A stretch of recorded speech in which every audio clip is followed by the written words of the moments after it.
In the 1970s, Dr. Paul Newland, a young minister from a family of Christian missionaries and ministers, had a vision to start a new Christian church on the west side of 270, where there were none. Paul, his wife Jane, and a number of friends from their previous church gathered together and prayed for God's direction over this plan.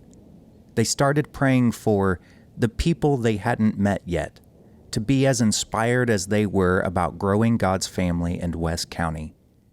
And as prayer would have it, God provided a location from which to launch this new gathering of His people, and Gateway Christian Church was born. 50 years ago, it was an exciting time. It was an exciting time to be a part of the launch of the new congregation.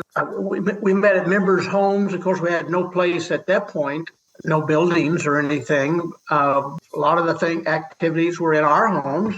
We had the weekly Wednesday night prayer meeting in our home. His office was in our home. Secretary's office was in our home. Choir practice was in our home. They met for the first time on June 10th, 1973, in the Commons area of Parkway East Junior High. And of the 171 people present that Sunday, 80 came forward to establish this new church, confirming 100 charter members within the first month. On faith, the small congregation financed and purchased 6.5 acres of land in town and country, and 6 years later, moved into their new building here on DePere Road. The thing that I remember, there were just a number of people that had committed to being a part of this new church. But after the sermon, when we had the invitation time, we sang that whole, I believe almost the whole first verse of the invitation song. And I expected from the very first words of the song, I expected people would be coming down the aisle. We got through the whole first verse almost, and nobody had budged. And I began to wonder, wait a minute, what's going on here? Is there some big trick they're playing on me, or what's happening? And then all of a sudden, somebody stepped out, and then another, and another, and by the time everybody that were making the commitment to be a part of the new church had stepped out, 80 people had walked down the aisle. 80 people to become a part of this new congregation. So I breathed a sigh of relief, and I'm sure a shot of prayer up to the Lord. Thank you, Lord. As we saw God answer prayers, as we saw God working miracles, as we saw God building His church and using us, and we were just thrilled to be a part of it. The goal from the beginning was to be an inviting, family-friendly church focused on God's Word and fellowship, and built for the people they hadn't met yet. These were the years of a thriving bus ministry, with drivers transporting 200 kids and adults every week to church so they wouldn't miss out on time with God and His family at Gateway. Many of those kids, like Dennis McConaughey, went on to Bible colleges and became pastors and missionaries, or otherwise went to work in God's harvest fields. My family and I were just coming out of our house, and we were going to the driveway to get into our car when all of a sudden this big blue bus stopped right in front of our house and was blocking our driveway, and out from the bus came these energetic teens. And I remember Charlotte. Charlotte introduced herself. She told us that she was from the Gateway Christian Church, and they were in our Baldwin neighborhood inviting young people to come to church with them. We hadn't been a part of church. I didn't have any church background, any church experience, and for some crazy reason, we said yes. Called us out of the house. My brother and I get onto the bus, and we go to the Parkway School, and we go to church for the first time, and we loved it. My dad painted automobiles, and when Paul Newland found out that he could paint, he quickly recruited my dad to start painting the big blue buses. And so we would have teen gatherings at a big workshop where we would sand, the teens would sand the buses, and then my dad and others would paint the buses. And it was a special, special time. Eventually, I gave my life to Christ. It was in January of 1974. And attended St. Louis Christian College. And it was a cool season because really there were a lot of young people from the youth group at that time that went to Bible college and chose St. Louis Christian College as a part of that. So it was an exciting, exciting time. 44 years in ministry. My wife Jody and I have served in a variety of places, and it all comes back around to a big blue bus and a ooga horn and a simple invitation. And hopping on that bus that day started for me a journey that changed the direction of my life.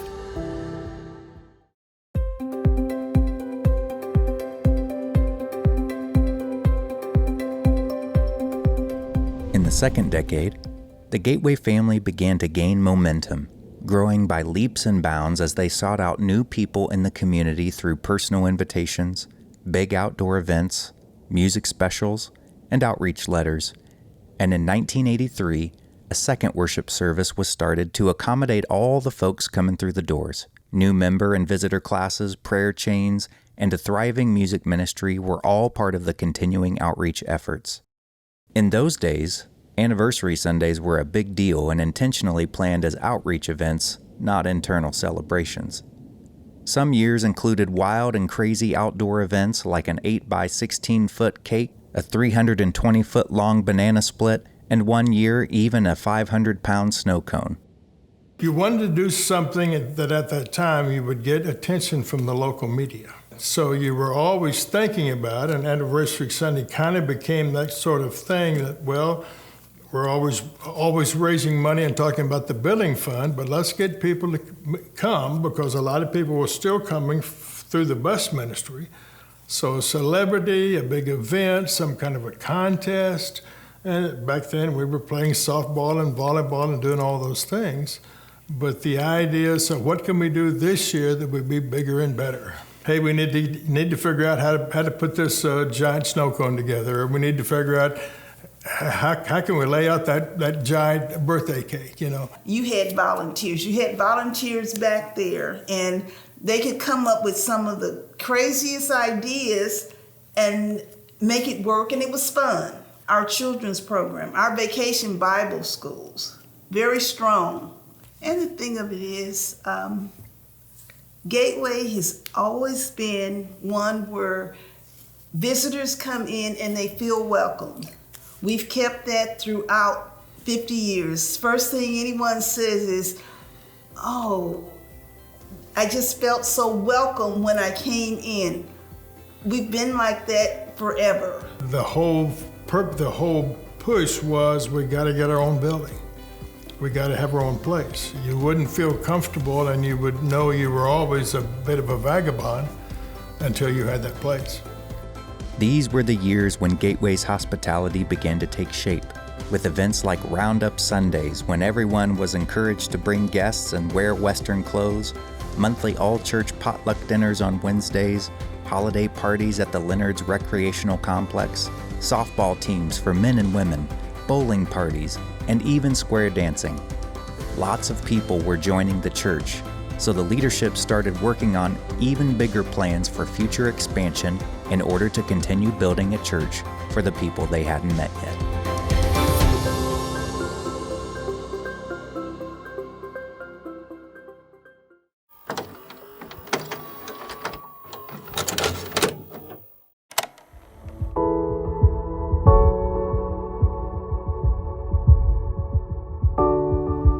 Gateway has always been known as a family-friendly church and works hard to ensure families are grounded in their faith. The 90s saw expanding programs, staff, and facilities with more intention to reach families. The kids and student ministries really grew during this time as Sherry Borders came on board as Gateway's first full-time kids pastor in 2002, and in June of 1998, a young and dark-haired Carl Shadd started as Gateway's sixth youth pastor. I was in the student ministry from 1996 to 2003. I can say without a doubt that my time in Gateway Student Ministry, that I knew that I had a seat at God's table and that I mattered. Carl asked me to be on the worship team when I was just a freshman, and by my sophomore year, I was leading the team. I was leading at church camp. I was leading in Mexico. Just what an amazing experience and opportunity was given to me. I can't thank you enough for just believing in me and pouring into me and mentoring me and just guiding me and helping me grow in my faith and my walk with the Lord. Thank you, thank you, thank you. Your time and sacrifice and love that you gave made a difference in my life, and my time in Gateway Student Ministry set me on the trajectory that my life is on, and I just couldn't be more blessed. Thank you so much. With growing families came the need for a growing facility, and in 1994, Gateway launched a new stewardship campaign on faith to begin a building program effort that would allow them to reach even more families in the area. The construction of what was then called the Family Life Center adjacent to the current facility. The 27th anniversary in 2000 included a groundbreaking ceremony, and the building process began in earnest in 2001 with volunteer workers from the church and a construction company led by Danny Nelson. The congregation wrote prayers and scripture on the beams and floors before the building was completed in 2003, ensuring that the entire structure was covered by God's presence before opening the doors to the community. This was the culmination of Pastor Paul's vision in 1973, to build a family-friendly place for people to find Jesus and become grounded in their faith.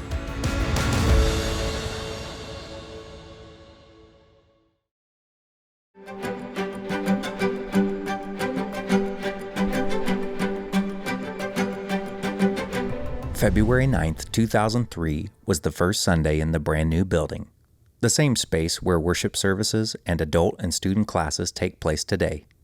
The new facility and grounds came with a lot of opportunities, and the old building was converted into the current-day kids ministry building. But this larger space was not just about growing the number of people in the building. It was about having more opportunities to grow disciples of Christ.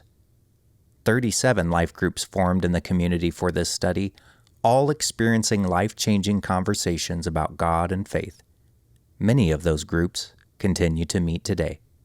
The emphasis on connection and Christian community revealed the need for hospitable space, which resulted in the joining of the old building with the new to create what is now called the cross-section.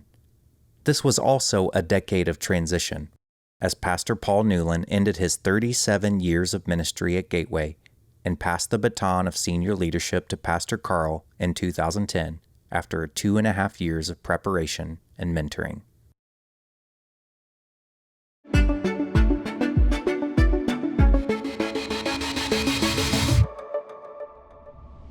Reaching people for Christ has always been the underlying theme at Gateway, and was the motivation behind their annual Dickens Christmas Festival and Dickens musicals, which began in 2004. It was an all-hands-on-deck, all-ages community service event with musicians, actors, stages, an outdoor interactive village, crafts, kettle corn, hot chocolate, and cookies. Volunteers dressed up in Victorian-age style clothing and attempted to learn British accents to make the experience more authentic and memorable for the guests. Marcia Haverly and Kelly Flores created and directed the musical productions for over 13 years that brought in 17,000 plus people across the St. Louis area, all to God's glory. I think Dickens was such a great opportunity for our church family, especially as we were in the new building and we had a larger facility, to get together on a big project. It was huge, and there were so many groups working together, people doing the buildings, people doing decorations, which were just amazing, and then all of the costumes. It was just a great time for our church family to come together and provide something that the community really embraced. They came out, they loved it. There were places I would go and people would say, "Oh, you're that church that does the Dickens Festival." And so for those years that we did the festival, it was really great. I think the overall was that it brought people together. New people coming into the church were able to get fitted into different groups where their skills were used in building, in drama, in music. All of the choirs were working hard on the Dickens musical.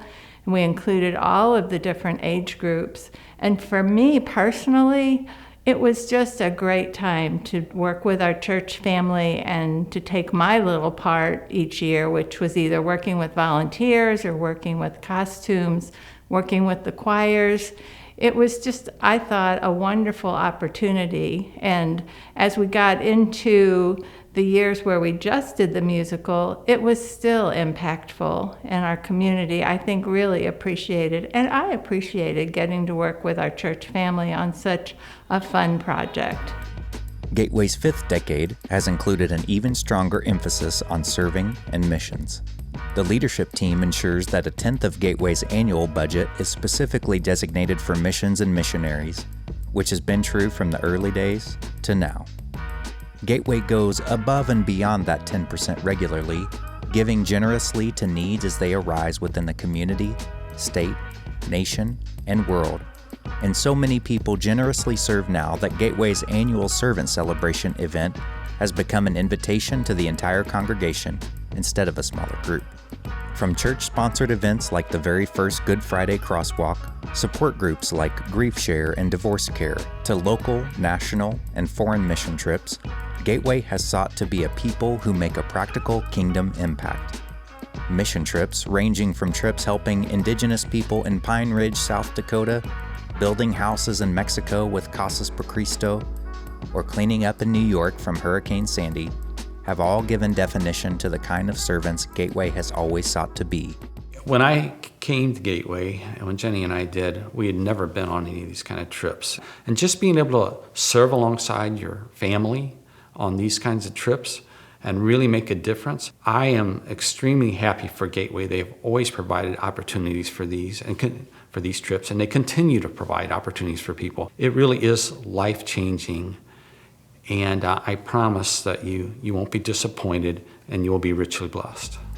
And while COVID brought many challenges in 2020, it allowed church members to serve in practical ways and created new ministry opportunities like Operation Storehouse, a food support program to assist neighbors in St. Louis. Perhaps the most exciting service opportunity in this chapter has been the annual Feed My Starving Children mobile pack, which Gateway began hosting in 2016. Over 10,700 volunteers have donated funds and packed 3.3 million meals to feed 9,288 starving children in the 7 years Gateway has hosted a fall mobile pack.